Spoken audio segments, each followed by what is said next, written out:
Shalom Bracha, nous poursuivons avec la 7e Mishnah du 4e Pérek. La Mishnah nous enseigne ici Apodé Maaser Sheni Velo Karaché. Celui qui va racheter le Maaser Sheni, il a du blé qui est Maaser Sheni et veut transférer la Kedusha sur de l'argent, mais il n'a pas dit explicitement, il n'a pas dit cet argent va être pour le pidyon de mon Maaser Sheni. Il a juste pensé dans son cœur, il a pris de l'argent, il a dit bon cet argent c'est pour le Maaser Sheni, mais il ne l'a pas précisé, il n'a pas dit le Maaser Sheni qui se trouve dans ses fruits va passer sur cet argent. Nous avons une marloquette, Rabbi Yossé Omer Dayo, Rabbi Yossé dit c'est suffisant. Même si tu n'as pas prononcé, mais tu as pensé, c'est suffisant, Dayo. Et donc l'argent a maintenant la Kedusha de Maaser Sheni, les fruits sont choulin. Rabbi Yehuda Omer non, tzarich lefaresh.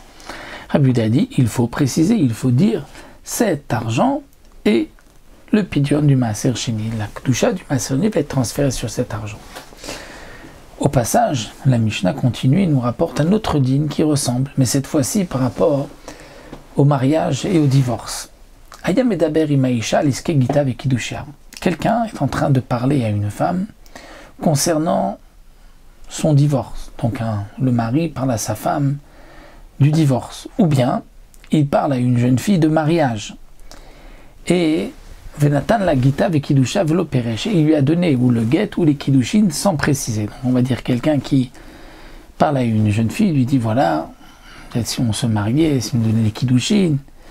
Donc ils en parlaient, c'est-à-dire d'être consentants. Et ensuite, donc il sort, donc bien sûr il faudra qu'il y ait deux témoins, il sort de l'argent, il sort une bague qu'il donne à la jeune fille sans rien dire, sans dire arrête me couder chetli. Et bien là aussi nous avons une marloquette, Rabbi Yossé Omer Dayo, Rabbi Yehuda Omer tzarich lefaresh, Rabbi Yossé dit c'est suffisant, les kiddushin sont valables, elle est mariée. Rabbi Yehuda dit non, il faut préciser, il faut dire arrête me couder chetli par cet argent, par cette bague.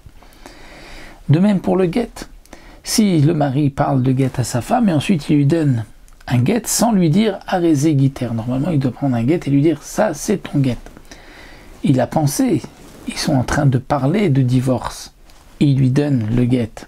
Rabbi Yossé dit aussi c'est suffisant, Rabbi Yehuda dit non, il faut préciser. Donc là Mishnah ici nous rapporte cette marloquette sur deux points, et pour le prélèvement du Maaser Sheni, mais aussi pour le mariage, pour les Gitin et Kiddushin. Bien qu'on remarquera qu'il y a quand même une petite différence, c'est que dans le premier cas, pour le Maaser Sheni, Rabbi Yossé n'exige pas qu'on parle de Maaser Sheni, alors que dans le deuxième cas, il faut qu'on parle de mariage ou de divorce. Alors, la différence, c'est que pour le Maaser, Rabbi Yossé n'exige pas que l'on parle, parce que le pidyon du Maaser Sheni ne dépend que de la personne qui fait le pidyon. Donc ce n'est pas nécessaire qu'il partage ses pensées. Si lui-même dit j'ai fait le chiloul dans ma pensée, c'est suffisant. Mais les kiddushin, ça dépend, il faut que la femme soit consentante. Donc il faut qu'elle comprenne qu'il a voulu la marier ou la divorcer.